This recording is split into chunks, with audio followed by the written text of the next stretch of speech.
hello. This is Mr. Red Fox. Waiting for the other people to come on board while we're talking, but we have some good stuff tonight. We're celebrating the 35th anniversary of the Legend of Zelda series. Now,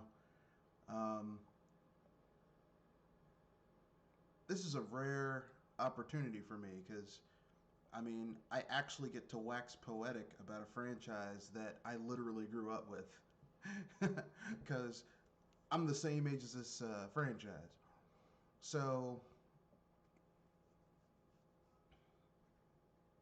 I guess it's time to get down to it. But before I do, I guess we can talk about the other topics we'll be covering, aside from just talking about The Legend of Zelda. Um,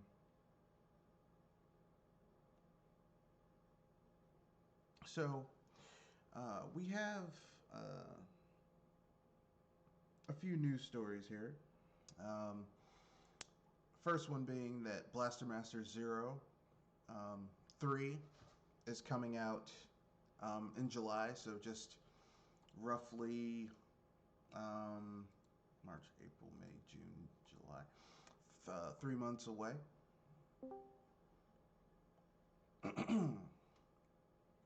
How's it going, Jewel? Hello. How's it going, Jewel? Heh, was finishing something I was eating, but I'm here. All right. I was just getting through a few, getting through just announcing some of the news stories we were going to cover before we got to the Legend of Zelda. The big one being, well, one of the big ones being that there is um,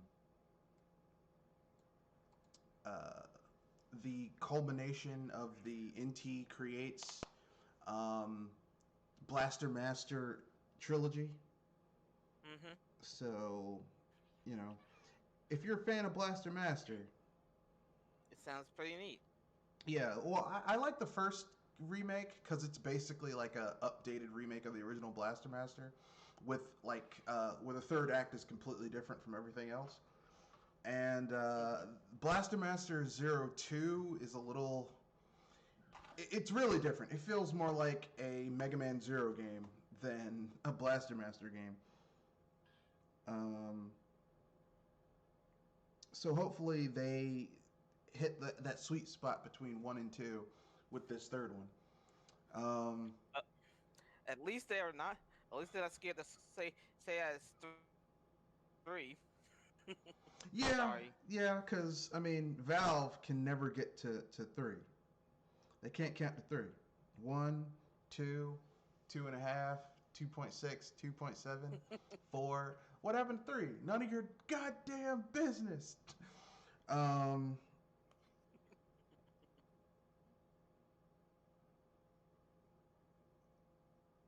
but anyway, next, Valve has ended development for Artifact. There will be no Artifact 2.0. Basically, the two versions of Artifact, like the old version that people didn't like and the new version that also people didn't like, will stand on their own. The microtransactions have been taken out, so you can get new cards just by playing the game. Um, I, I mean, I wasn't Too really little, too that. late, and they already screwed up the core engine of the game. Well, I wasn't really that So into. I wasn't really that into Artifact, but I'm kind of sad because, um, you know, uh, if anyone had the resources to really put money into this, it was Valve. But oh well. I mean, you know. I got a rare for that. All right. Um, knock yourself out. I mean, keeping on with that Valve news, we have more information about the open world D&D adventure game that's being made. The team behind it is Valve. So, Should I be worried? I'm cool with it. I'm cool with it too, but After knowing what their last project went through, Well, I mean, here's the thing. I'm a little worried. There's no 3 involved with it, and you really can't monetize uh, D&D all that much. At least like a video game based on D&D. I mean, Th- I'm not thinking like that, but I was thinking like how one developers like how can you screw up Tetris? Kind of bad. yeah, but Valve has never screwed something up that badly. Like even Artifact, the problem with Artifact was that like initially it was too much like the other card battle games that were out there, and then when they tried to change it, it became too grindy. It was too much Hearthstone. Well, it became too grindy and too microtransaction heavy, but especially too grindy for you to get a decent deck. But even then, the core mechanics of the game were sound. Personally, No way. That is BS right there. That's basically Hearthstone, but yeah, but there are people who really enjoy Hearthstone. Who's though. attacking directly? I was saying that's Hearthstone, but worse. Yeah, but people enjoy Hearthstone. I mean, I think the reason Artifact failed isn't because the mechanics were bad. It's because, like, there isn't a big enough pool. It's a multi-level failure, buddy. There isn't a big enough pool of people who really want to play, invest the time and energy to get good at multiple card battle PC games. It's kind of like the same thing that happened with Anthem and that's happening with the Marvel's Avengers game. There's so many live service games that really like you can only pick one to really like dive into and play a lot of in order to get good and build up a character and all that shit. And like for like all these companies are like, well, we have a live service game. Well, we have a live service game. It's like, look, you can only have one. I was saying this is a multi-level mess. Going from the way they wanted to finance it, going to the way they advertised it, even into the way that the game is played itself. Okay. It was a multi-level failure. I would say that those were all issues, but I think the thing that really killed it was just that. I mean, like I'm gonna stand by that. I think the major thing that killed Artifact was just that, like, the market at that. Because remember, when Artifact came out, everybody was coming out with card battle games, like PC-based MOBA fusion card battle games. You had Hearthstone, you had Gwent, you had that game from fucking Bethesda, you had Artifact, and I'm pretty sure there's like 3 or 4 others that just came out and failed, you know, and didn't even get any real support when people figured out, oh wait, this isn't working. And like I said, I mean, you know, people, I mean, like if you have, like, the thing is, like, when you have money to buy all this shit, it boils down to how much time you have to put into it. And, you know, if you're someone who works 30, 40 hours a week and you have, like, maybe, like, let's say 20 hours of, and I'm being generous, let's say you have 20 hours of free time that you could put into things. And of that 20 hours, let's say you have a significant other, so really it's cut down to like 5 or 6. And it's like, how do you want to spend your time, your free time that you can do to play a video game? And when you have like 8 different MOBA card battle games out, and, you know, there's one that a lot of people are playing, which is Hearthstone, and then there's maybe one that a niche community is playing, but it's like people are really into it, something like Gwent. And then you have all these other ones that are struggling, and like you start out at 0 starting playing those, and the amount of time you'd have to invest in it. Just people were like, yeah, no. And the only reason Hearthstone did well is because it's connected to World of Warcraft. It was connected to an established franchise.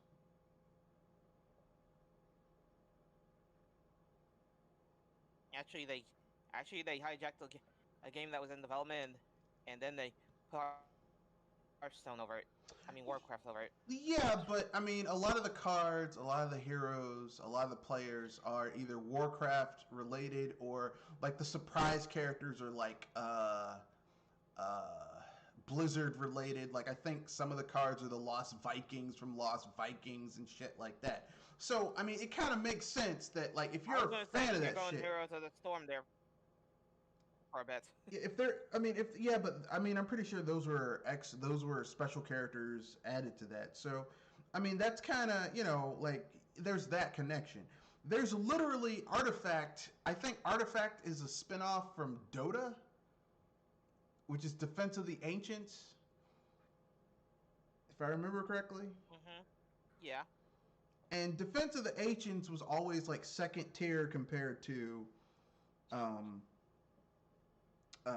Hero, League. whatever, the one from Blizzard. So I mean, it's just kind of like Oh, Heroes of the Storm. Okay. Valve was never going to be in the top of that core. So you know, I mean, it was an interesting experiment. They tried to me too that shit. Well, we have whatever the fuck this is called too, and it didn't work out for them. So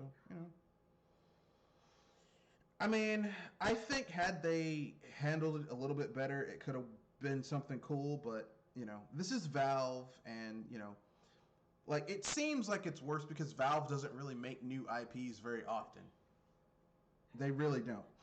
Mostly True. because they're sitting on a mountain of that Steam money.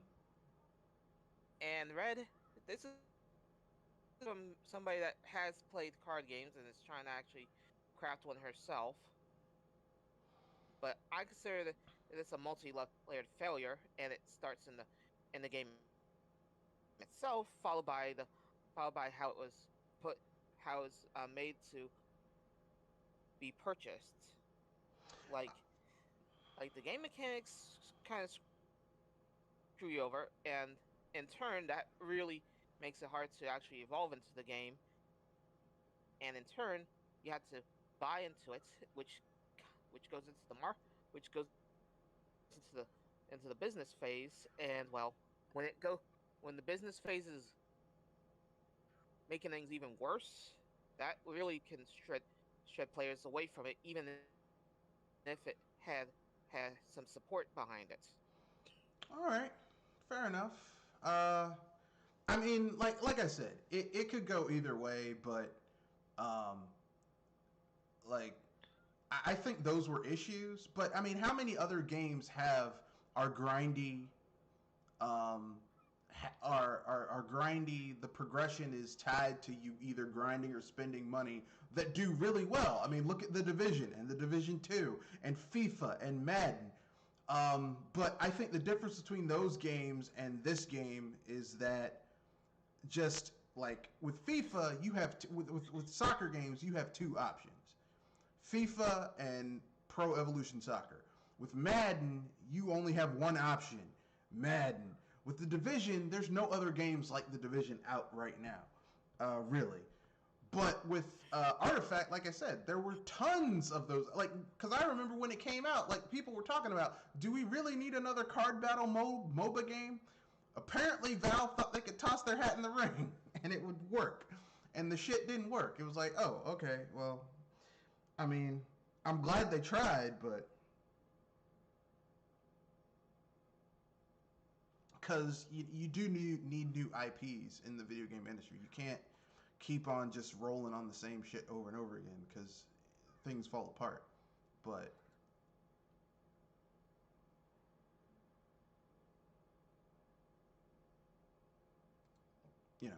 it is what it is. But anyway, we were talking about a D&D game made by That well, Valve is the studio slash developer behind it. I personally think that as long with if they leverage what they can do with Steam, like imagine if they had uh, a easy uh, developer toolkit for modders where people could create their own campaigns and dungeons and scenarios, and then you could go on Steam and just like download new campaigns and shit? Kind of like the tabletop simulator where people could put in games from various ways, like they could play in the card games, board games, D&D, and more. Yeah, I would take it a step further because if you've played anyone who's played computer RPGs on the computer, who's played like Neverwinter Nights, and Baldur's Gate and stuff like that, knows that those games, like now you can go and play Neverwinter Nights on PC and you can access private servers for those games created by fans of those games where they've created mini MMO communities where you can play through those events and all that cool shit. Play through those games and people, you create your own characters and new classes and new modules and new campaigns created by people who are really passionate about Dungeons and Dragons and take out all the die rolling and hardware you have to have in order to make that shit work. And if some of the even if some of the calmer stuff is how D&D really feels, but I mean action. I mean that's the strong point of playing playing like a tabletop style RPG that's been turned into a video game is that you don't have to have all that other shit. Like I don't have to gather a team of like 5 to 6 people in order to run a campaign when I'm playing a D&D game on PC. I can play that game and I don't have to, I don't have to deal with all that shit. I was just saying that. I was saying that if you want D&D and go Neverwinter Nights, it's kind of like you're trading the social and chaotic aspect of people with the simplicity and actionness of a computer. But Yeah, if you're playing, we both have their ways. If you're playing vanilla Neverwinter Nights, yes, but if you're playing the modern versions of Neverwinter Nights where people have modded the shit out of it, where they're private servers, where the game turns into an MMO. Like you're in a city built where other players are running around doing their own quests. It's like this is what people have wanted from a D&D video game for years, and we've never gotten it. I think I get you. It's just that if anything, I consider Neverwinter Nights a real complex piece of work. Like, I see where there's possibilities, but I could tell you, you gotta have a lot of dedication in order to create some stuff on there. I mean, even more than highest maintenance DM that you probably know for sure. I mean, it depends on what you're playing and how you're playing it. For me personally, like I said, I kind of skewed away from traditional D&D because it's too gamified for me.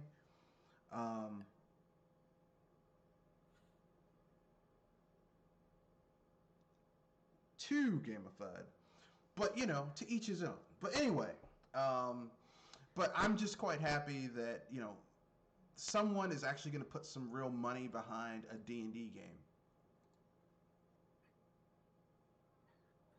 and not just be lazy, like just some half-ass bullshit.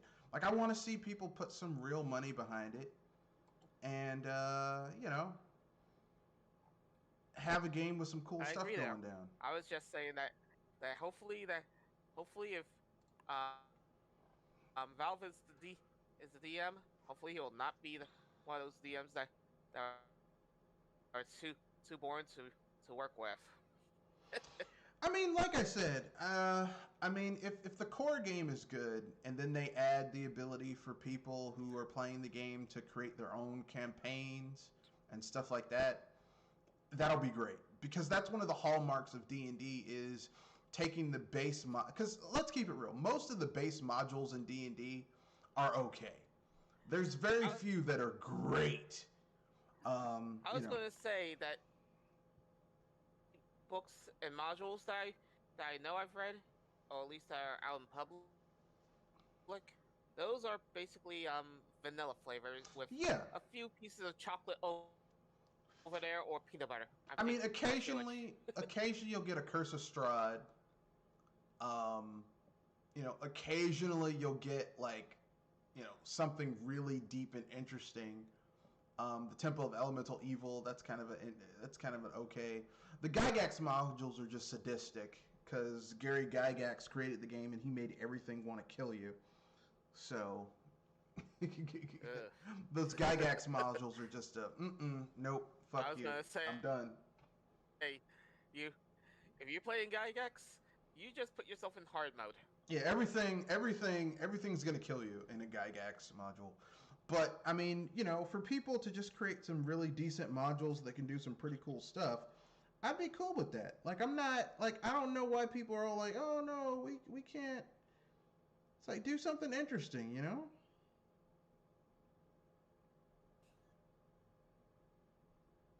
So that's my personal opinion. I could be wrong because everyone opinions are like assholes. Everyone has one, but I think a D&D game,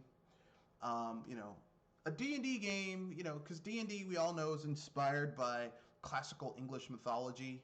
It steals a lot from Greek, English, Nordic, um, you know, like Mediterranean, like a lot of mythologies. But with all that being said, um, here's my segue. Another game that steals a lot from from Arthurian legend is The Legend of Zelda. Now, as we all know, The Legend of Zelda is arguably it's one of the biggest, baddest, most important um, RPGs of all time. Well, actually, no, it's not an RPG. Legend of Zelda is not an RPG. It is an action adventure game, but it's a damn good action adventure game. So this year marks the 35th anniversary of one of the most important game franchises in video game history. I would say that The Legend of Zelda, in some ways, is even more important than Mario because The Legend of Zelda has a story. Um, or several, depending on how you view it. Well, I mean, in general, it has a story. Uh, Ah. in general, the Legend of Zelda games, especially the first Legend of Zelda game, it had a story. There was a beginning, middle, and end. There's things going on in the gaming world that, you know, you have import upon. Um, that being said, the original Legend of Zelda is kind of a rough around the edges type of game. It's not perfect. Um, I would personally never call it perfect. People who contend that the first Legend of Zelda game is perfect, I would say, what is wrong with you?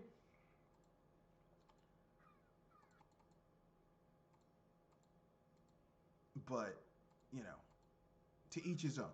So with that being said, um, how do you feel about the original Legend of Zelda, the very first one, the granddaddy who started it all?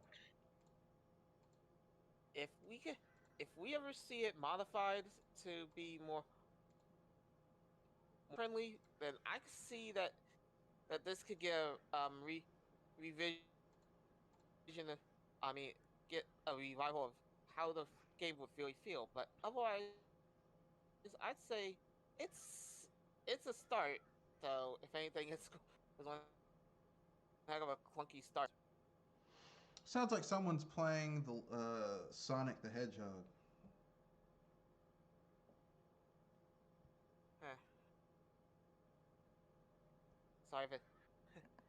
Hang on a second. I'll get the volume No, down. I'm just saying. It sounded like you were playing Sonic the Hedgehog. You must be playing his Tails. Hello. Basically trying something out, but otherwise I just say that basically I as I was saying with the first Legend of Zelda, it's it's not a masterpiece, but I could say it's a good start. Yeah. So it's got a lot of clunk in it. Yeah, that's my issue with the original Legend of Zelda is that it is a little on the Clunky. it's unpolished.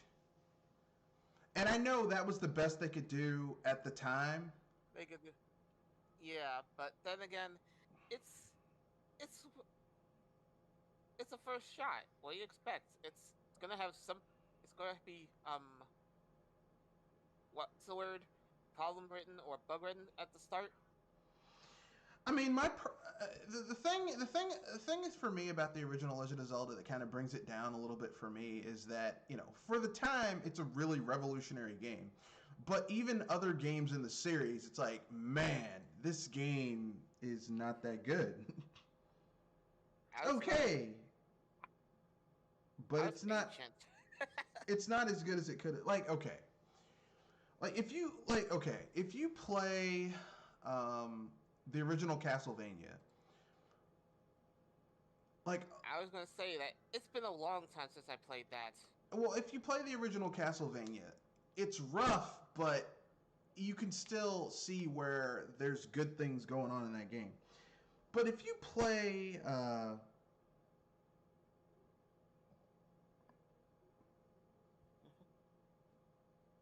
if you play something like the original Legend of Zelda, I would say unless you're playing that game with a strategy guide or help or a gameplay helping guide, that game is much harder than it needs to be.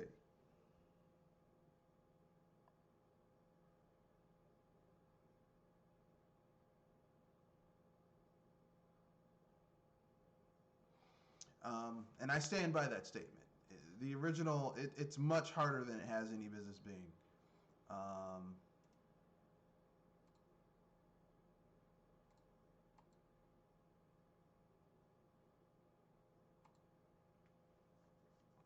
it's not terrible. It's just like, man, this is not an easy game by any stretch of the imagination. Um, and even Legend of Zelda 2 isn't really all that easy to play. You know what I'm saying? Um, Legend of Zelda 2. Oh boy, that could turn people away from the series entirely I mean, it's just if that's kind their of. first experience. I mean, like, here's the thing. Once you figure out how to basically break the game, it's really not that bad. But why should you have to figure out how to break a game in order to make it enjoyable? Yeah, that's the thing. I was saying that if that the game is the kind of game that will either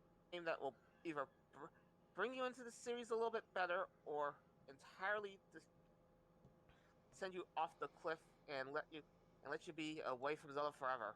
Now, if they remade Legend of It's Zelda that kind of 2, game in a sense. if they remade that game, that'd be cool. Like, remade it, added some more dungeons. Um, You you honestly think Legend of Zelda 2 would be good with a remake? yeah. Because here's the thing: if you remake a good game, it's just kind of like, why? The game is really good. It's like if you remake a good movie, but if you remake a bad game and fix a lot of the major issues, it's the reason. Like, haven't you noticed that most of the remakes Nintendo has done for their games, like they remade Twilight Princess. Twilight Princess is a good game though. They remade Wind Waker. Wind Waker is a good game. Like the only issues with those games were like small minor issues. Legend of Zelda 2 has major issues that hold that game back. Like the fact that there's only 5 dungeons in the game, and the first 4 of them, when you die in them, you start all the way back at the temple where Princess Zelda is in a coma.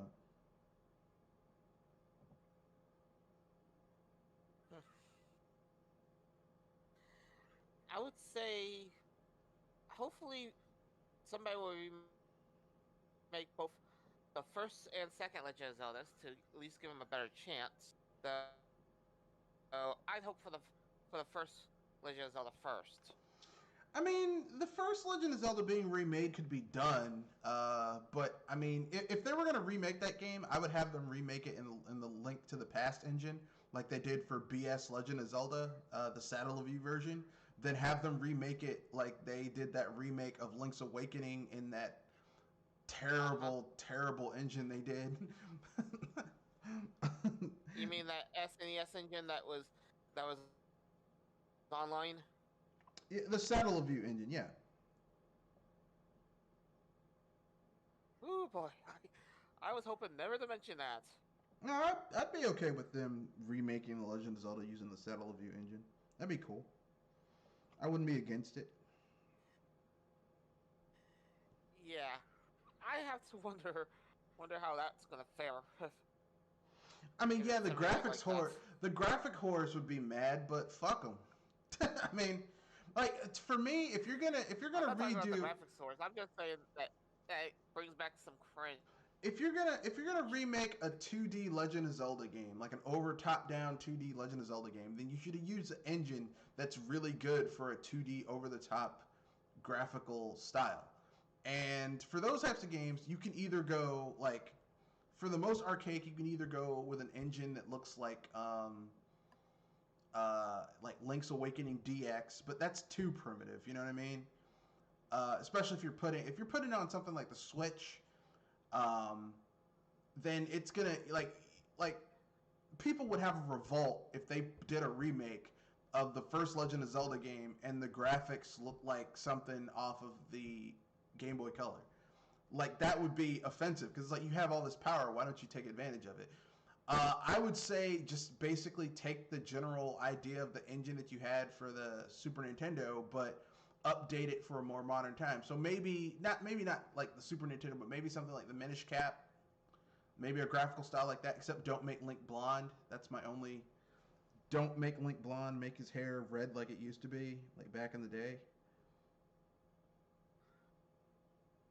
or at least that kind of reddish blonde rather than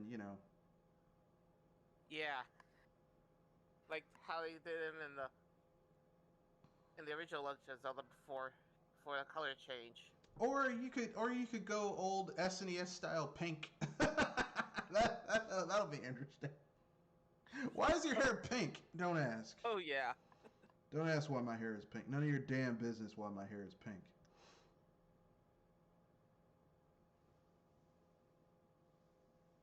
But yeah, like. But anyway, and then we get maybe the best Legend of Zelda game ever made, which is Link to the Past. It's definitely my favorite Legend of Zelda game. Because it's just it's so well paced and so well made, you know.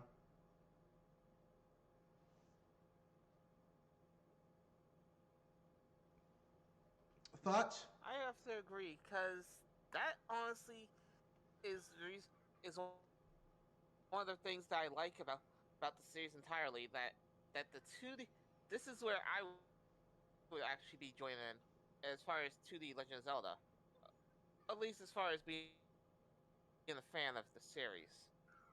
It it was not too complex, but wasn't too simple either. I mean, tell me how hard it was to get all the hearts without a guide. I would say the last, the last few heart pieces, like the ones that you had to, that were kind of obscure, were kind of tough. But the first 18, 19 are pretty easy. Yeah, that's the thing.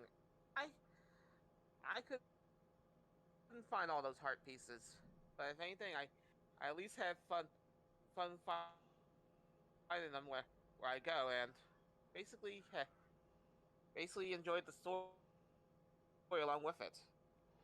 Yeah, I mean the original Legend is Link to the Past is the Legend of Zelda that I think for a lot of people is their gateway drug into the Legend of Zelda franchise. Personally, I think that every Legend of Zelda game they've been making, 2D or 3D since, has been chasing the Link to the Past um, coattails. and they haven't really gone beyond it. Because I mean, Ocarina of Time is basically a 3D version of Link to the Past, except instead of a light world dark world split, it's a time jump. It's the timeline. It's a time jump of 7 years. Except here's the thing, okay? In Link to the Past, Link in the light world is just as useful as he is as Link in the dark world. In Ocarina of Time, playing as Kid Link is a chore.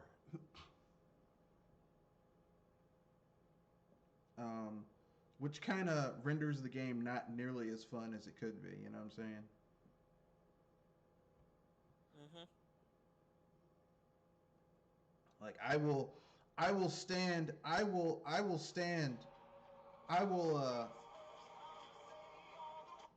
I will fight that. I will fight that down. Ocarina of Time is a lesser version of Link to the Past, but it's not as well made or constructed. So it's like a worse version of Link to the Past. It's basically Ocarina of Time is the Final Fantasy VII to Link to the Past's Final Fantasy VI. I mean, within those, it's okay, but it's not as good as its predecessor. And to be honest with you, like to me personally, I think Ocarina of Time is kind of overrated. I know some people would be like, "How could you say that? Don't you like Ocarina of Time?" I do, but I mean, I've played Ocarina of Time so much that I could probably beat it blindfolded.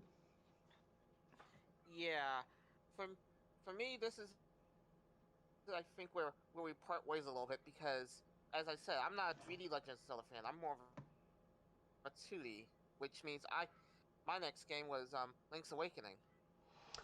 I mean, that's when the series jumped to handheld, but Link's Awakening itself started out as we're gonna port Link to the Past to the Game Boy, and it just, the Game Boy just didn't have the power to really pull it off. So they made their own adventure, which is pretty good. Look, Link's Awakening is pretty good. But comparing it to Link to the Past, it is not on the same level. Although I was gonna say that it's it's good for how compact it is, but yeah, it's not. But it's not the full package. yeah, for what it is, there's a lot of content there for what it is, but it is not. You're not surpassing Link to the Past with Link's Awakening. Yeah. And then they remade it for the Game Boy Color. As I said, Link's Awakening DX with one extra dungeon, the Color Dungeon, which was okay, I guess, but still kind of meh. I was gonna say it's not bad, the Color Dungeon, but it doesn't add a lot more spice to the game. No, it doesn't. It doesn't add a lot of new content to the game. It adds one new dungeon with one boss who's really easy to beat. Yeah, and you get the option of having more offense or more defense. Yeah, you can get red mail or blue mail, and the red mail makes you do more damage, and the blue mail makes you take less damage. That's it. That's. I mean, look, listen. For me, if someone said which version of Link's Awakening should you get, I would say get the DX version because you do get the colors look really good. And really, if you really want to enjoy Link's Awakening to its best, you have to have it in color. I know people say, "What about that remake that came out on the Switch?" Fuck that game. That's how I feel. But it's still a good game. I mean, the base game is good, but it's not. That art style can go fuck itself, as far as I'm concerned. That art style needs to go eat shit and die, as far as I'm concerned. Graphic cam.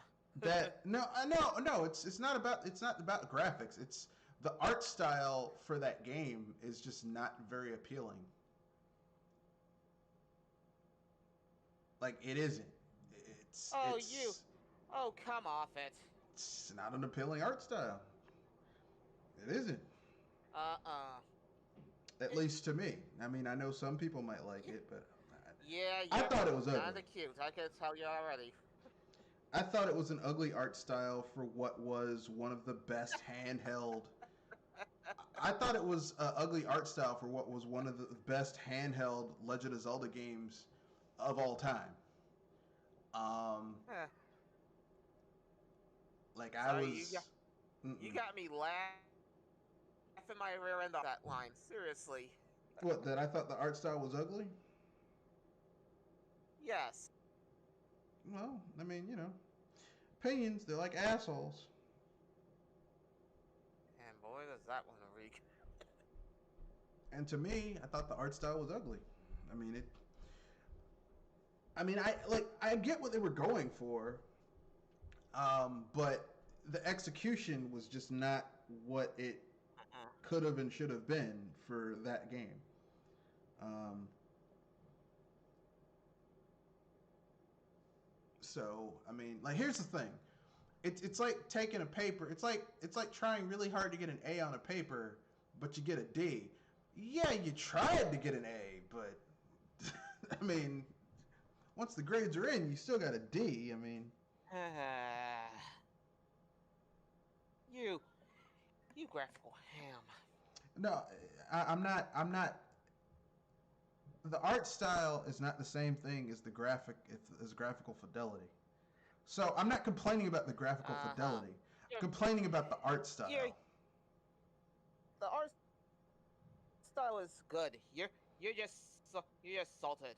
I'm I just saying it right now. I disagree. The art style for the Link's Awakening remake that was on the Switch was, I to liked me, it. well, you liked it, Come on. okay? You liked it. I didn't. You have your opinion. You're allowed to like it. I have my opinion. I'm allowed to dislike it. And yet you're calling out on law. Huh.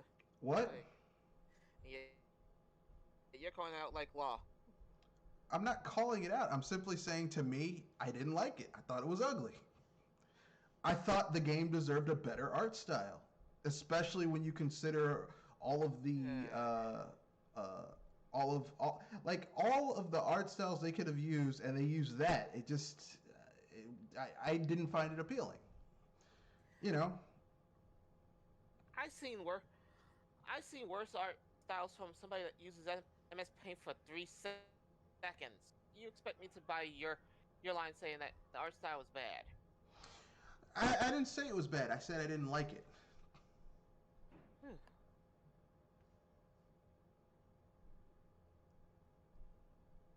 Hmm. Agree to disagree. Fair enough. Um, and from there we go to Majora's Mask, which eh, I mean, it feels like an expansion to Ocarina of Time. It really doesn't feel like a brand new game. It's fine for what it is, but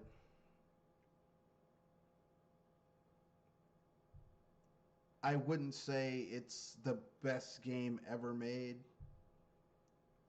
Um, Gameplay wise, it's much better than Ocarina of Time, though.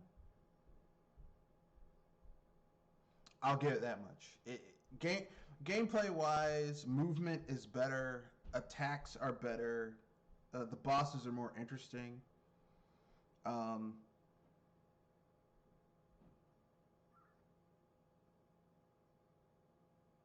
so, I mean, I guess there's some really cool things about about Majora's Mask that make it into a good game if you can get past the how short it is. Because really, there's only like 5 dungeons in the game. Actually, no, I take that back. There's 6 dungeons in the game.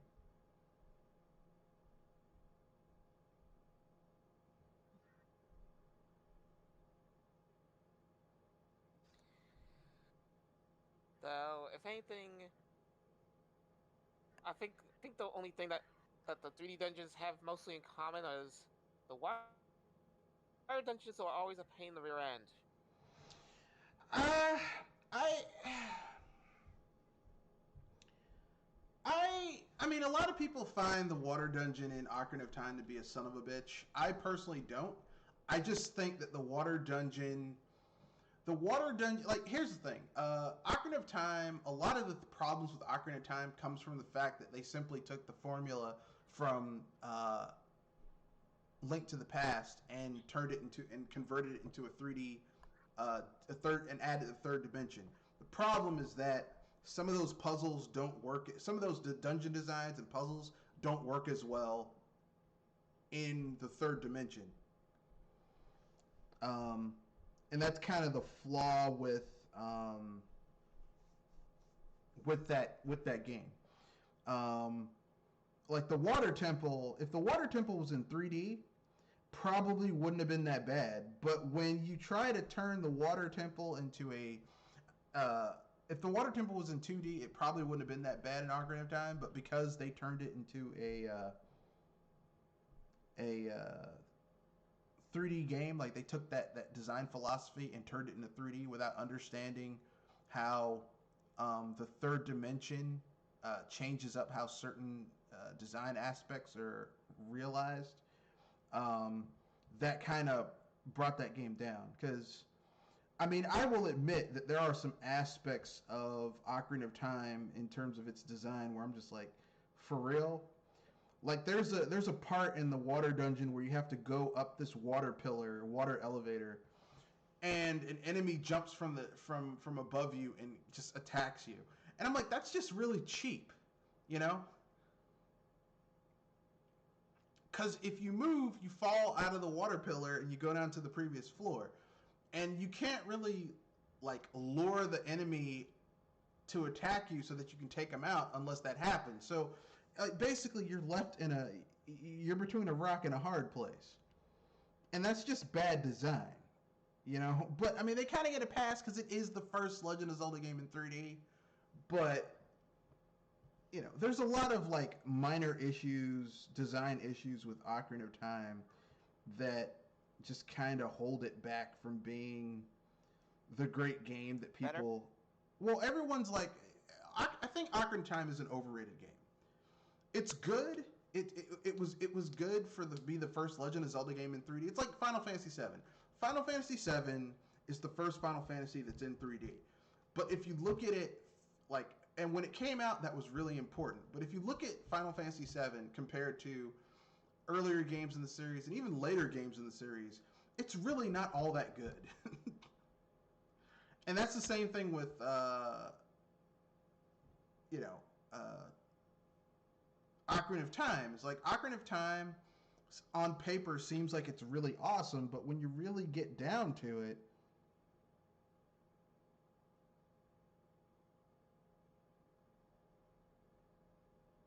it really isn't.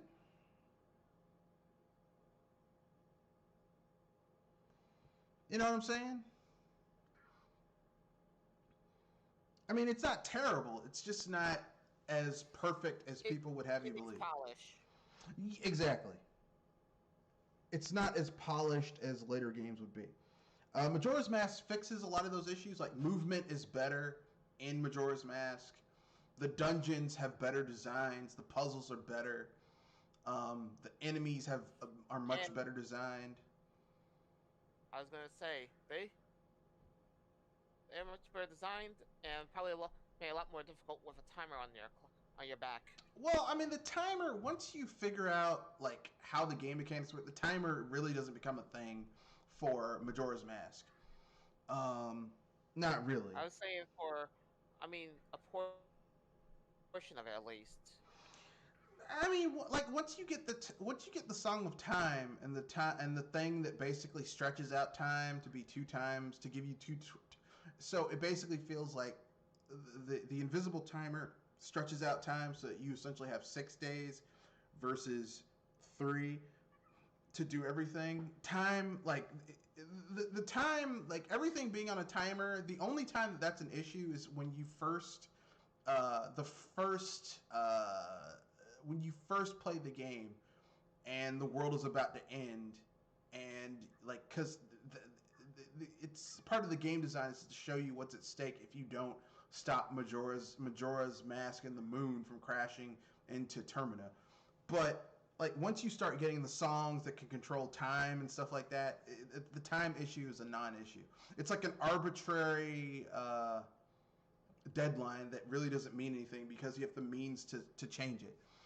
Plus, I mean, you can like your major items you can store. You can store your money. Yeah. So I mean, time becomes a non-issue at a certain point in Majora's Mask, which um,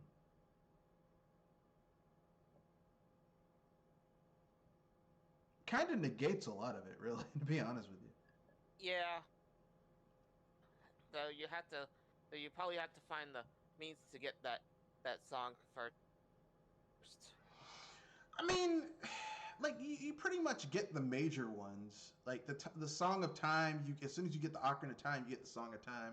You learn the Rewind song at a certain point after the world is destroyed that first time.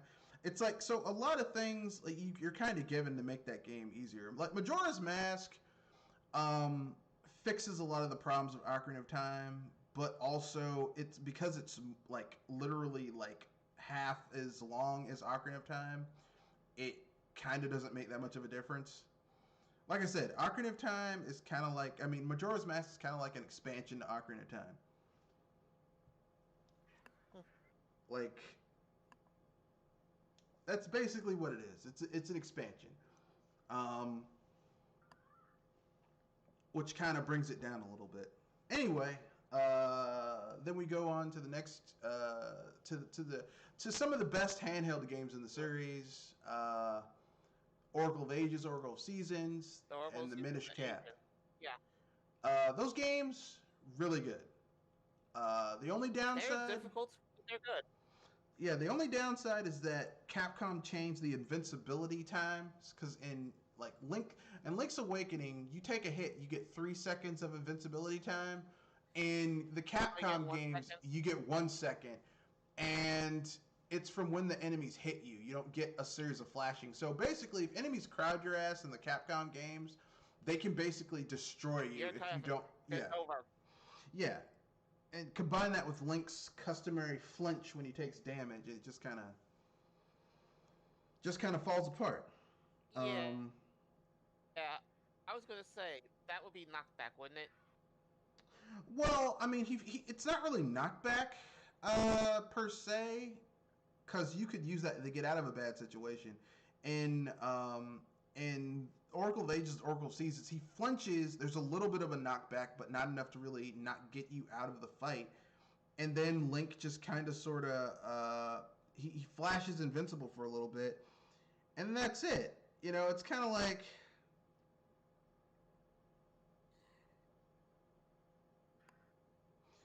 put into a pool, and you only got a little inner tube to save you. yeah, and then you take more damage, and it just repeats itself. Like enemies, if like enemy in other 2D Legend of Zelda games, top-down Legend of Zelda games, your invincibility sprite is such that you get at least 3 seconds of invincibility, and then you can kind of get out of the situation. The Capcom games don't do that, so you kind of you have to play a little bit more conservatively in certain fights. It's kind of the downside of the game, but the story of Oracle of Ages and Oracle of Seasons is interesting. Termina is interesting. I forgot of the name of the other location in the other game, but anyway, they're interesting. They expand the story. They actually kind of Oracle of Ages and Oracle of Seasons are actually prequels for Link's Awakening, which I think is awesome. Um, which I like because they actually expand the universe, and it's not just always it's Ganon and Princess Zelda, and it's like there's other shit going on. There's other nations. There's other people. I like that idea because I mean it gets kind of old for every Legend of Zelda game to always be Hyrule and Ganon and Princess Zelda. It's like does everything revolve around these people? Really? All the time? Well, if anything, they do somehow insert Ganon because Twin Roba. Yeah, I mean, if you get the ultimate ending for Oracle Ages and Oracle Seasons and beat one of them twice, you find out that the two main baddies are just Kume and Kotake in magical disguise, and they're using these magical MacGuffins to resurrect Ganon. But because you disrupt their ritual, they resurrect his body and not his mind. So basically, this is the first time Link, a version of Link, gets to meet mindless beast Ganon, who you get to fight again in Twilight. In the Breath of the Wild. So they reused an enemy again. You can make that joke there. Well, I mean that's the whole point behind Ganon in Breath of the Wild is that he's tired of the cycle of reincarnation. So what you get is mindless beast Ganon, not the traditional I'm crazy but I know what the fuck I'm doing Ganon. Evil, mindless, brilliant. I look like a brute, but I'm actually like putting shit together Ganon. So I mean, there's some things that kind of whatever, but yeah, it makes me miss the fact that I enjoy beating 11 stars out of a smart aleck, cocky SF Ganon that thinks he's got the world in his hands. I mean, I like that too, but at this point, I'm kind of burnt out on it. It's like I really like pizza, but if I had to eat it every time, like I really like pepperoni and sausage pizza, but if every time I had pizza, it was always pepperoni and sausage. After a point, I would need to eat something different. I need a palate cleanser, if you will. I agree. I was just going to say that there's a difference between having pizza every day and having something terrible. No, even version of what you eat every day. Even something that's awesome. After a while, if you eat, even if it's like the best thing ever, awful. That's what I'm saying. Even if something is awful, I'm not saying that it's awful. I'm saying that even if it's really good, if it's the same thing every time, it's like, I mean, that's kind of like where Twilight Princess for me was kind of exciting. Was that for a time you didn't know Ganon was involved with it, which made it interesting. It's like, oh, a different villain. And then, turned out it was Ganon the entire time. I mean, they did the same thing in that second Four Swords game on the GameCube, where like you're thinking it's what's his name? It's the wind Vadi. Yeah, it's Vadi, but it turns out Vadi was just a pawn for Ganon the entire time. And they bring back giant blue pig Trident of Power Ganon too for that game, which I thought was a nice throwback. But anyway, so then we get back to more 2D games, the Four Sword Adventures on the Game Boy Advance and the GameCube. Those are all really good games. I personally prefer the one on the GameCube better because the one on the GameCube had better graphics and more interesting bosses than the one on the Game Boy Advance to me. Yeah, if anything, I played both, and I like them both. I mean, they're both equally, but I would still give it to the Game Boy. I mean, give it to the GameCube because you got more to do. You got a bigger story, and you can control all four links instead of having to require 4 pieces of help. Well, for me, I just felt that the boss fights in the first game, in the GameCube game, were just better. Like the puzzles and boss fights were just so much better in the GameCube version. Most of them were. There were a few duds. I'm gonna admit that one. I mean, like when you had to fight the Helmarock King in the GameCube version, and like you literally are having like you're having to go inside this building that he's attacking. And then he attacked in order to dodge his attacks and then come back out when he gets his head stuck and attack him. It's like there were so many they really utilized the hardware in order to make that game really shine, in a way that you just don't get from other games, and I like that.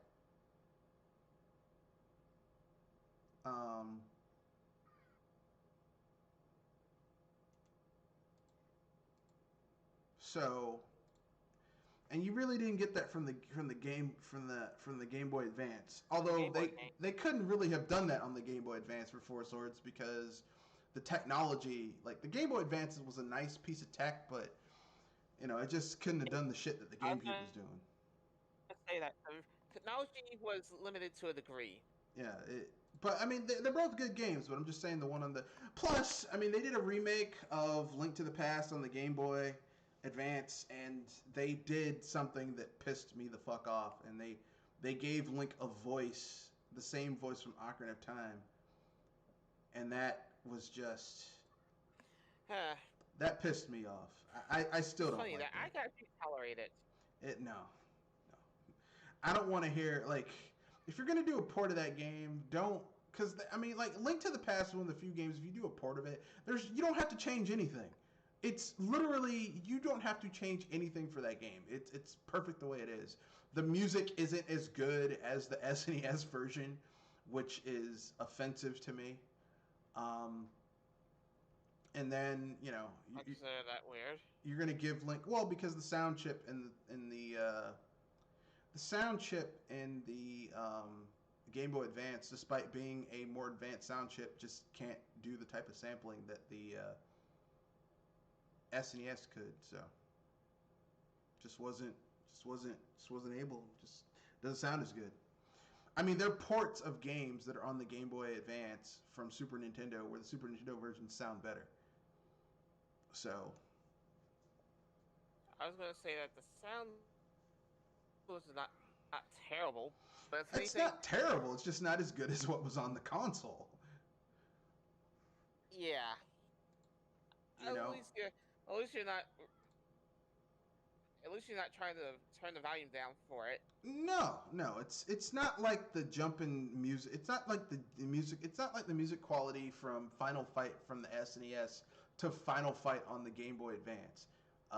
Final Fight 1, the remake, which is, I mean, it's pretty good. But aside from the sound, everything else about the remake is really good. It's got all 3 characters. It's got multiplayer. It's got save states, cheat codes. Achievements you can unlock. All types of cool shit, but the music is so much worse than what was on the SNES. So it's one of those things where it's just like, okay, I don't know where to go with this. But I mean, the Game Boy Advance had issues with sound quality, and I don't know why, but that's just the way it was. It was almost like the Sega Genesis for some developers, because the Sega Genesis for some developers was really hard to develop the sound for some people. Not sure why, but that's the way it was. Let's see. Legend of Zelda games for the DS. I played these games. I never owned them. I played those too. Yeah, I played those games. I never owned them because I didn't like how they forced you to use the stylus, because I don't want to play a Legend of Zelda game with a fucking stylus. So Spirit Tracks and what was the other one? Kind of Spirit Tracks and the Phantom Hourglass. Phantom Hourglass. Yeah. How's it going, Kenoshi?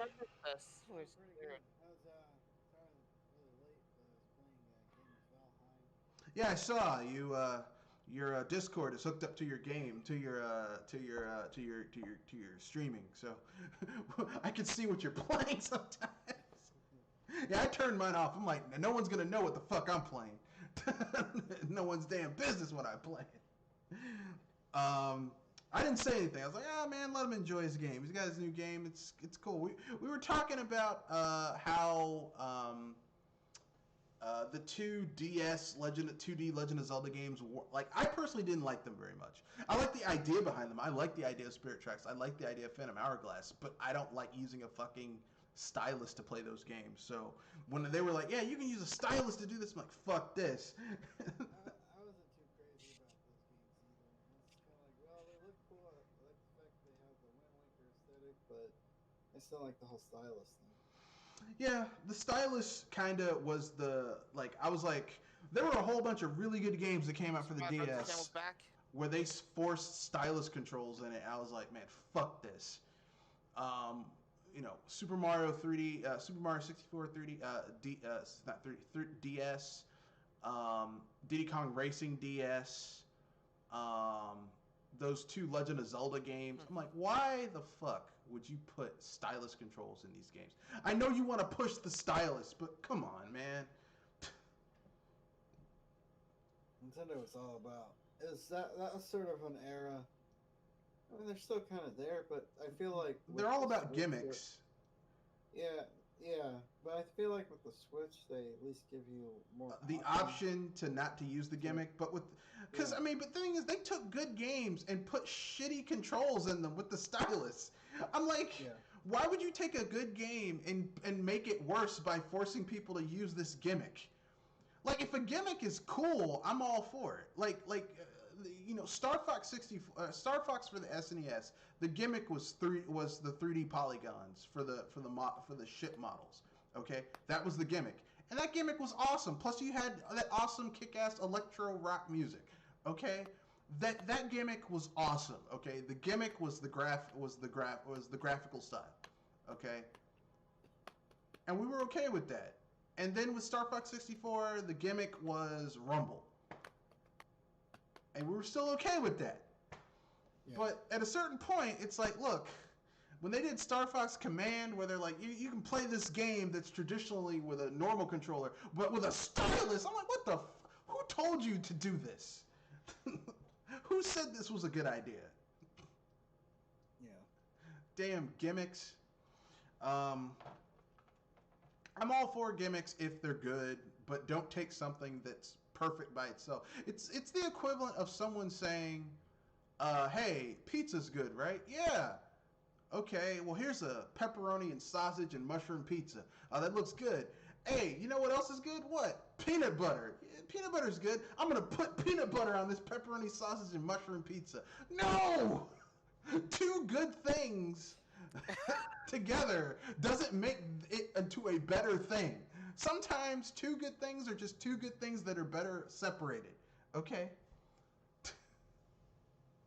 Now, if we're going to talk about a peanut butter chocolate dessert pizza, that makes more sense. A dessert pizza, yes, but if you took a savory pizza and then put something sweet on it, or even a better example, this chocolate syrup is good. Yeah, that hot fudge is good. Yeah. And this pepperoni sausage and mushroom pizza with mozzarella and Parmesan cheese is good too. Yeah. Well, I'm gonna put this hot fudge on this pizza. No. I'll get mad because they fucked up the hot fudge and they fucked up the pizza. And that's basically what it feels like with Star Fox Command and Super Mario 64 DS and those two Legend of Zelda games on the DS. I'm like, why would you do that? They're good by themselves. Stylus, look, the games that were built around using a stylus, awesome. Porting old games from the 64 to the DS because it could handle it. It had the processing power to handle it, to handle the emulation. Also awesome. But don't force shitty controls onto your hardware that uses a stylus. Don't do that. Yeah, I mean, they should have built the Zelda alternate game or something. I don't know. Yeah, they could have had like a spin-off that used the stylus. I don't know. Yeah. They already had Tingle. Tingle would have been perfect. Tingle's quest for more fairy Poontang. What do you guys think of Canvas Curse? You mean the Kirby game? Yeah. It was fine. But that game was built around using the stylus. It made sense for you to use the stylus. If you made a traditional Kirby game that I'm thinking, okay, I'm going to be running around, absorbing enemies, enslaving them as my helpers, and then just at will forcing them to turn back into items that I can then absorb and use as a whenever the hell I want. Well then, and then said, oh, but you're not going to use a control stick. No, you're going to use a stylus. I'd be like, what the fuck is this shit? As long as it's not too complex, I can actually be curious about it, but I don't think it would be a standard. I would get mad. I would feel the same way I felt when I first played Skyward Sword, and they forced me to use. Like I was in the middle of an intense sword fight, and I had to. The game stopped and made me recalibrate the fucking controller. Like and this was at a demo station way back in the day before that game came out, and I was like, you know what, this game ain't gonna make it, and I was right. What game is this? Skyward Sword. Yeah. Yeah, when you force in controls that take you out of what the core aspect of a game is, that you already fucked up. You have to recalibrate the shit like every 5 minutes. That's what I'm saying. You're in the middle of a fight, and you have to recalibrate the fucking controller in the middle of a fight. It takes you out of the game. You know? And Eiji Aonuma, I want to make every fight into a puzzle. Why? Legend of Zelda's not about fighting. It's about the dungeon design. That's what it's about. The puzzles in the dungeons. Okay? That moment, that aha moment when you're like, oh, so that's how I solved that puzzle. And then the only fights that are kind of puzzles that should be kind of puzzles in Legend of Zelda are the boss fights, where you figure out how to use whatever MacGuffin you found in that dungeon against the boss. That's it. And then, you know, that feeling of progression you get when you go back with better weapons or whatever that MacGuffin is, you go back someplace and you're like, I think I can use this in order to reach that spot and find something there. It's about the exploration and discovery and puzzle solving. Combat is just something you do in order to clear out enemies so you can get back to exploring and trying to solve puzzles. Okay? But that's my own personal opinion. I could be wrong. Which leads to the last few handheld Legend of Zelda games. Let's get those out the way. You had Link Between Worlds, which Hey, it's not bad. Even though it's a odd ripoff of the. Yeah, it's a ripoff of Link to the Past. Link to the Past. It's a ripoff of Link to the Past. My only problem with that game is that because of the how you instead of you traditionally going through dungeons and basically finding MacGuffins in dungeons to basically that's your progress gating, so that you basically know, oh man, these enemies are way powerful than me, plus I can't really do damage to them because I don't have the right items. That's basically your incentive to go into other dungeons and get better shit. You can basically, if you grind for money in that game, you can get most of your shit in the first. By once you get 50% through the game, you've unlocked everything, which kind of breaks your incentivization to really do dungeon diving in that game. You know, kind of like or repeat dungeon diving. Yeah. I mean, there's no once you beat a dungeon, you have no reason to go back there. Because I mean, I could say the only reason I was gonna say the only reason I do go back is because I might have go back to find it. Yeah, but I mean, even then, here's the thing: if you're an old hand at Link to the Past, you're not gonna miss anything in those fucking mainline dungeons in Link Between Worlds. And if you're someone who's grinding for money, the money in most of those money caves respawns after a while. So you just keep on going back and grinding for more cash so that you can unlock more shit. I mean, Link Between Worlds is a little too easy, and the open world design where instead of you going into dungeons and finding items, you instead just fight a boss and get a heart piece, kind of messes up the progression of the game. For me. I know some people be like, oh, I like it. Fucks it up for me. I can't really get into it. Not that it's a bad game, but it's just not, it's definitely nowhere close to what it's supposed to be aping, which is A Link to the Past.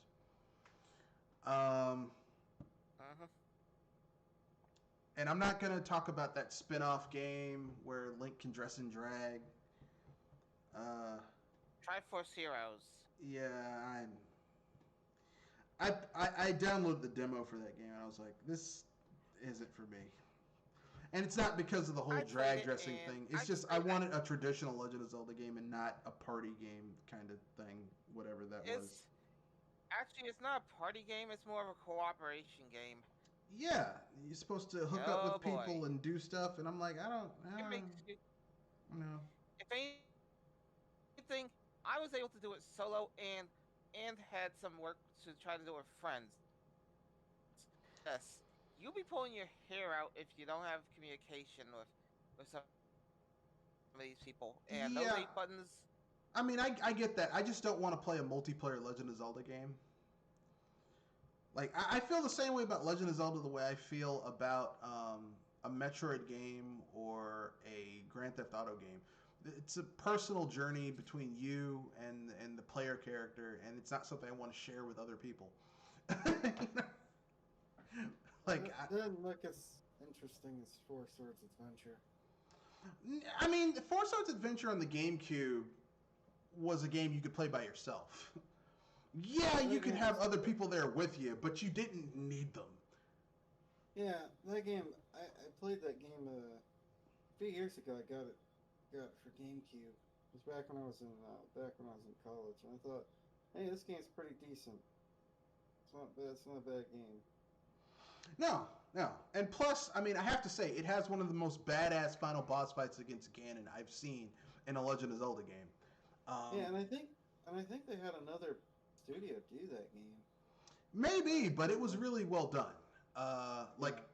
So, I mean, when people tell me that the art style from Link to the Past doesn't really work in modern gaming, I just point to that game and I'm like, it still looks fucking good. Why do you keep on trying to make this art style? Whatever. But that's my bias showing because I love Link to the Past. But anyway, so yeah, Legend of Zelda. The ones on the 3DS. I mean, Link Between Worlds is pretty good.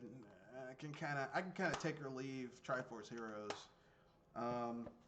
There's a Tingle game that came out in Japan only where you find out why Tingle dresses like a fairy. People made the hint that he dresses like a fairy because he's gay. The reason Tingle dresses like a fairy is because he met a really hot queen of the fairies and she made out with him. And so now he's like, if I become a fairy, I can find that fairy again and we can knock boots. So, no. Tingle is a 35-year-old man who dresses like that because he wants to get some. So, I mean, I can appreciate this. Men wear weird shit so that they can get some all the time. So, it makes sense. I was gonna say, he wants to fill the fairy. Yeah, he does. He really wants to fill the fairy. fairy. He really wants to fill her up good. Okay. But anyway, that's neither here nor there. We're going to get back on the 3D Legend of Zelda games. One more thing. Yeah, this is where you two are probably taking over. No, go ahead, Kenoshi. One more thing about Four Swords Adventure. It had this interesting gimmick with if you had a Game Boy. Yep. Game Boy Advance, you could hook it up and you could basically see things. It was the start of that asymmetrical gameplay shit that they perfected with the DS and the 3DS. Yeah. And the Wii U. Yeah.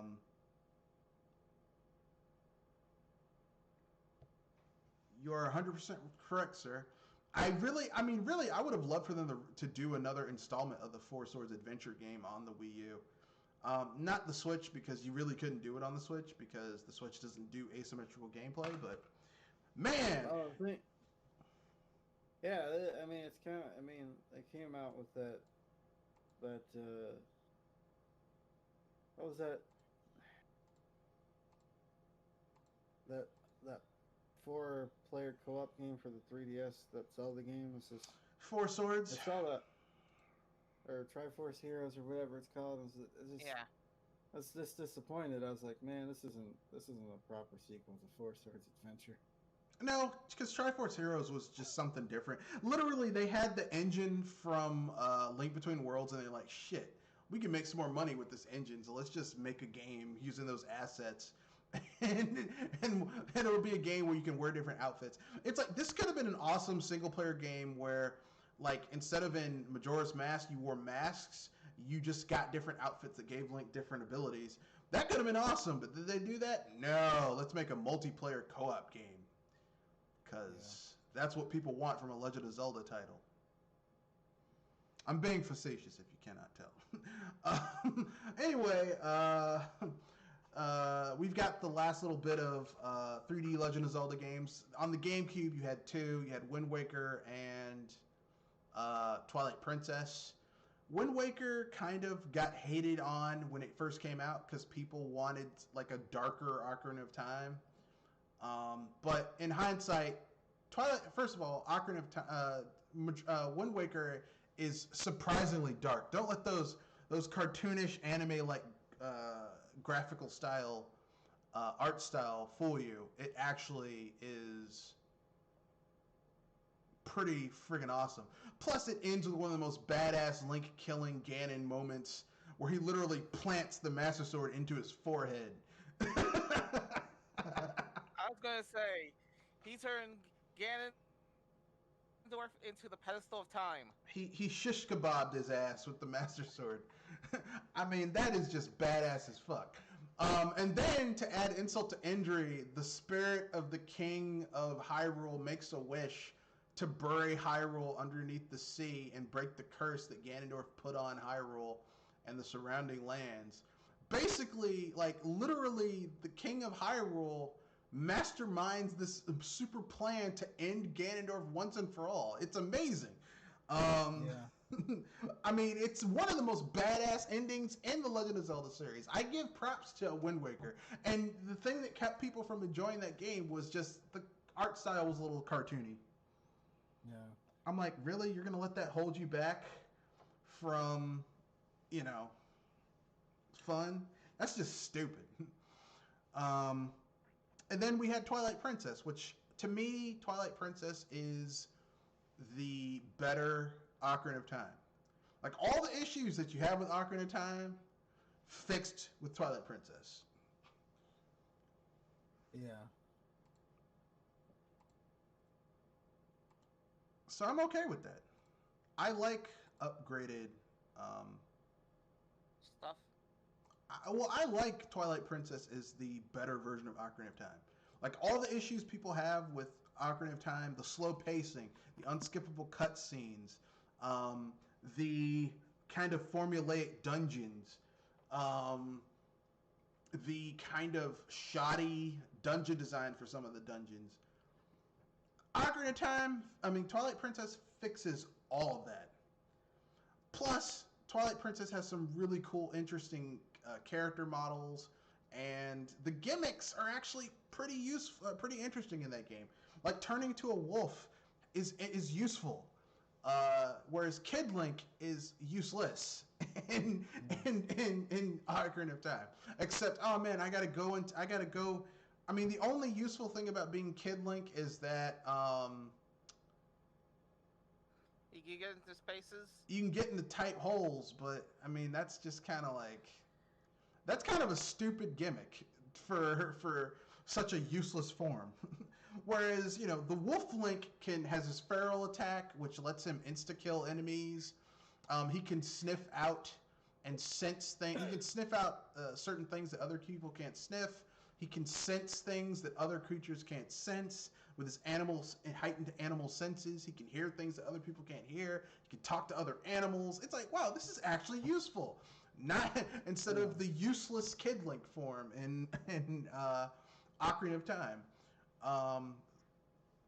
The sword movement in Twilight Princess, much better. How your progress through the game, how you basically undo the damage that Zant caused, and you get tangible proof of you doing good things in the world. Like, you unfreeze Zora's domain in Twilight Princess.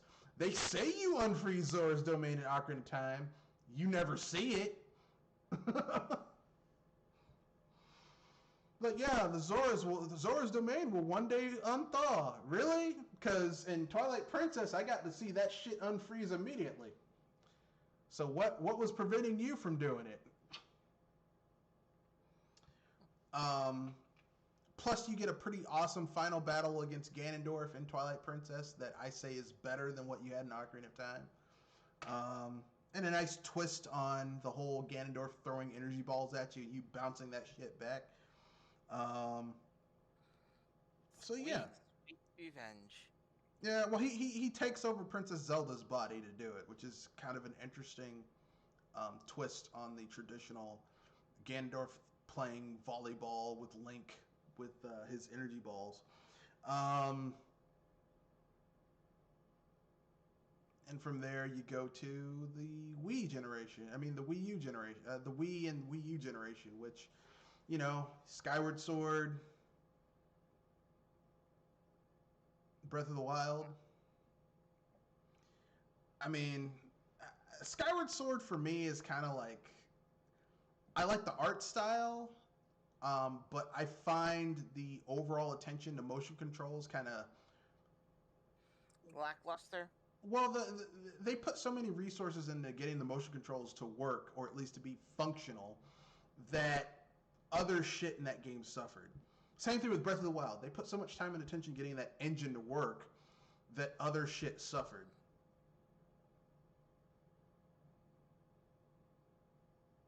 So, I mean, those are all the Legend of Zelda games I can think of. Are there any other Legend of Zelda games or things that you want to say about Legend of Zelda for this 35th anniversary podcast? Anything. You love it, you hate it, you wish they do something different. Overall, I feel like the Legend of Zelda. I feel like the Legend of Zelda has made a lot of progress. I kind of worry of where it's going as far as the 3D is concerned. I mean, I'm not against the 3D games. I just think they should do better. They should stop focusing so much on gimmicks and focus instead on core aspects of the game. Yeah, Or should I say core as I was aspects of saying the that, franchise? yeah. Though for me, I'm kind of worried of what the Legend of Zelda is going to be. But then again, that's a story for another time, isn't it? I mean, they already said the next Legend of Zelda is going to be Breath of the Wild 2. Breath of the Wild 2. But my issue is if Breath of the Wild 2 is going to be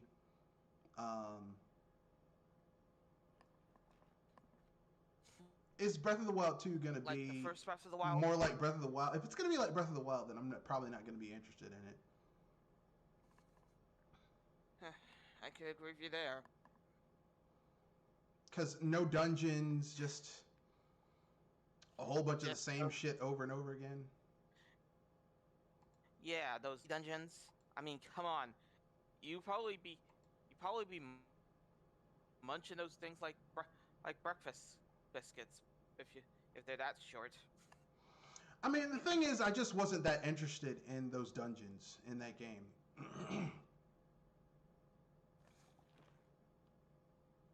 That I could agree on. That's really don't have a lot of meat in them. I mean, would that be appropriate? The Zelda Megazords were not, didn't really do anything for me. The Zelda Megazords.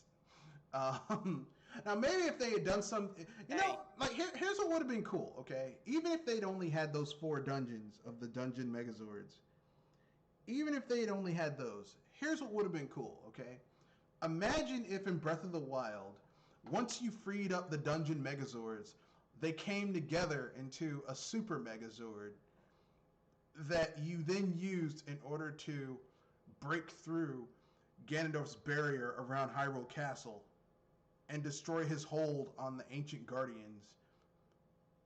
That would have been interesting. No. Like, that just...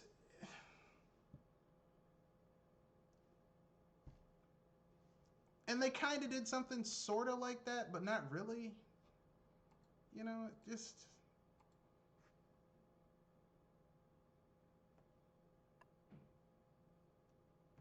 I just don't think it's, you know... Always get where you're coming from there. something. Um, a lack of real dungeons, weapons breaking in the middle of a fight. And I know people are like, well, that's not a big issue. Play the game on heroic mode, where enemies take even more damage. Where if you're in, like, you literally are losing a weapon in every major fight. Okay? So don't talk to me about how, like, weapons breaking in the middle of a fight isn't an issue. So it basically de-incentivizes your need to fight in that game at that point. Let's see what else.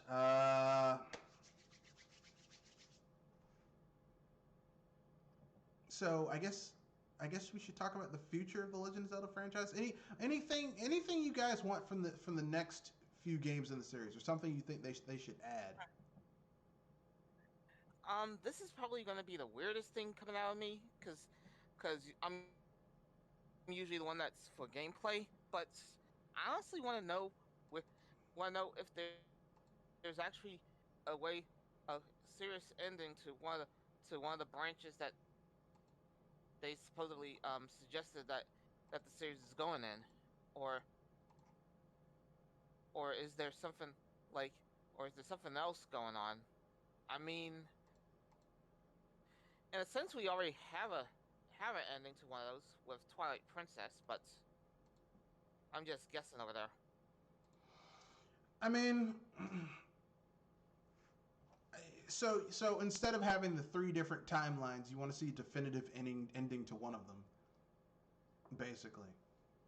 Yeah, at least if anything, we could say that there's some closure that's going on, and that we can finally see what happens when Link is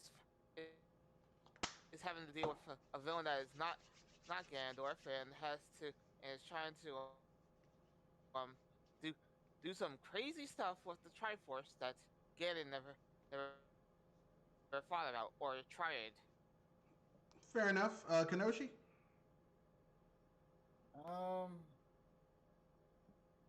I'd like to see another Four Swords adventure, and this time with like each link having a unique special ability, like the red link or the blue link or the purple link having a unique abilities. I'd be cool That with would that. be a good idea. I'd be down with that. Oh yeah. Yeah. That'd be And that's interesting. That would change things up, definitely. Yeah. yeah. And people preferences in a sense. Like do I want to have the link that deals lot more damage? Do I want a link that's more balanced? Do I want a link that's more magic based or somebody that's defensive? There's links for that. That would be cool. Yeah. Or even if it wasn't like statted out like that, like Red Link is immune to fire, Green Link is kind of vanilla, but he can equip anything. Blue Link can swim better, and Purple Link can maybe is immune to magic attacks, or at least takes far less damage. So then it's like, which link do I want to put as who do I want to send into this situation? Because these enemies are using magic, so I'm using Purple Link, so because he can take more hits, that type of thing. Because I mean, it's too vanilla to always use. Oh, the Red Link, he hits harder. It's been done before. I agree. I would love to see a sequel to Four Swords Adventure, but not be so. It has to use multiplayer. Although knowing Nintendo, they probably it would have to use. You could use local multiplayer, but they would prefer to use online. You have to use the Nintendo Online in order to use the shit. So whatever. For me, I would like to see. I'm gonna echo. Actually, no. I'm not gonna echo Jules' sentiments. I would like to see a Legend of Zelda game a 3D Legend of Zelda game that adds more traditional aspects to the franchise. Like, I would like to see a return to traditional dungeons. I would like to see a return to less of a focus on combat and more on puzzle solving and exploration, and discovery. this is just kind of selfish. I would like to see them bring back some aspect of the mask thing from Majora's Mask, where you could wear different masks and they would give Link different abilities. I think that's kind of cool. I think they should bring that shit back. It doesn't have to be exactly like it was. Like, it could be something like maybe Link, instead of mask, he gets the ability of certain animals where he can turn into those animals. So you could have Link turn into a chicken. Sorry, a cuckoo. You could have Link turn into a cat. Link turn into a dog. Stuff like that. All those transformations, the possibilities could be endless. I mean, I just think that would be a neat way to add, to change up the formula a little bit, while at the same time, you could do some really neat puzzles with those types of enemies, with those types of characters.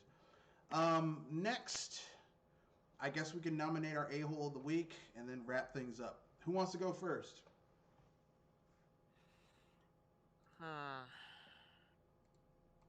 The week. This is probably a little tricky because I was going to nominate the someone else, but I might as well say I think this is one time that I might not have a nomination. So if you guys give me a hand, I'll take this one. Kenoshi?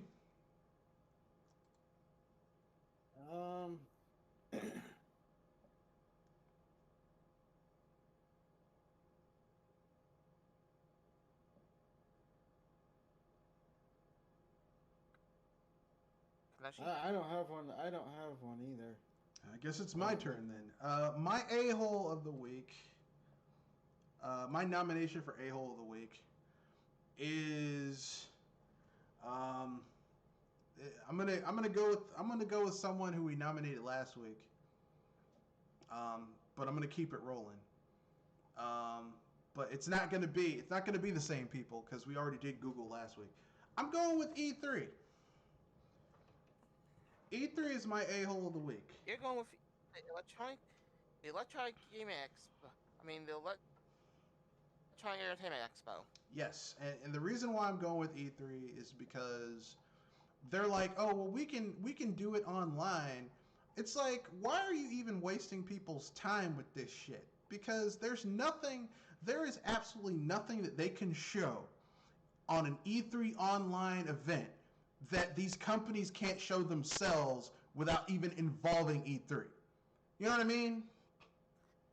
And thank you for sparking my mind, because now I remember who I could have voted for a-hole of the week.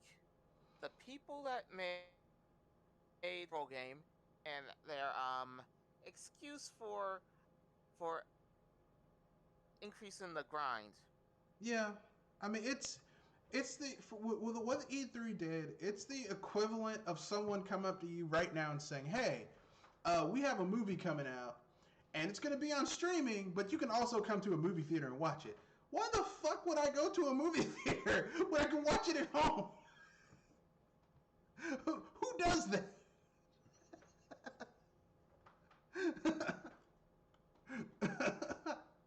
It's like literally you've negated my reason to watch this in a movie theater. Not to mention, most of the movies that I've seen on streaming, I'm like, this is exactly where it belongs. Because if I went to a movie theater to watch this shit, I'd kick my own. There's only one film that's coming out this month that if I had my COVID-19 vaccination, I would go to a movie theater to go see. One film. You know what it is? What is it? Take a guess. Ooh. I'll give you a hint. It's a remake in spirit of a film that came out in the 1960s starring Gojira and King Kong. Oh, you're kidding. That's the only film.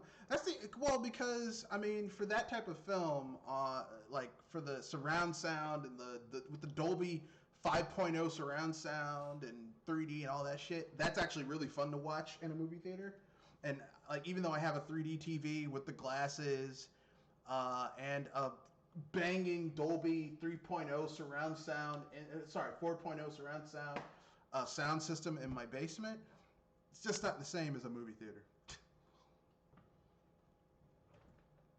But if you give me a choice between watching that shit on streaming and going to a movie theater, like, I'm probably going to watch it on streaming first. Because I haven't had my COVID-19 shot yet, so my COVID-19 vaccination shot. So I'm not trusting my life to those dirty ass teenagers at the movie theater cleaning that place up and sanitizing it before new people come in. Because I worked at a movie theater. Those people don't do shit. Those kids do not care at all. I was about to say that those guys don't get paid enough for that work. Oh, some homeless person took a shit in the back row. Let somebody else clean that shit up. Oh, a couple were making out in the back and went all the way. Spray some stuff down, but don't clean it too much. They're lazy bastards, and I don't trust them. I thought, yeah, I was about to say, I thought they don't get paid enough to even give a beep about their job. It depends. At the movie theaters that are near me, I think the base pay starts at like $13 and some change for like new employees, and then it goes up to like $20 if you're like concessions, and it's like 30 or 40 if you're a projectionist. So I mean, that's not terrible. Plus, you get to watch all the movies you want. So, I mean, if you're a teenager, it's a pretty good job. Yeah. So, anyway, that's my opinion. Anyone have anything they want to pimp out before we wrap things up?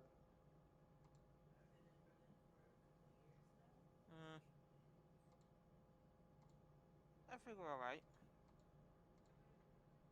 All right, Kenoshi, anything you want to pimp out before we wrap things up? Yeah. All right, this was the Red Fox, owner, proprietor, founder of BS Busters, joined by Jewel, Eli Moonstar, and Kenoshi Abominito. This was the 35th anniversary celebration stream of Legend of Zelda. We talked about some of our favorite Legend of Zelda games, some of our least favorite. We went through all of the ones that we thought mattered. I know there's spin-offs that people are like, well, what about BS Legend of Zelda and the Legend of Zelda games for the Saddle of You, where you basically created your own character. You could be a boy or a girl. I was like, look, I didn't mention that because most people haven't played those games, okay? I mentioned like the mainline stuff that people have heard about. So that's it. Tell us your thoughts about some of your favorite Legend of Zelda games, what you like, what you don't like, etc., etc. Leave that in the comment section. That's in this podcast. Rate, comment, share, subscribe, and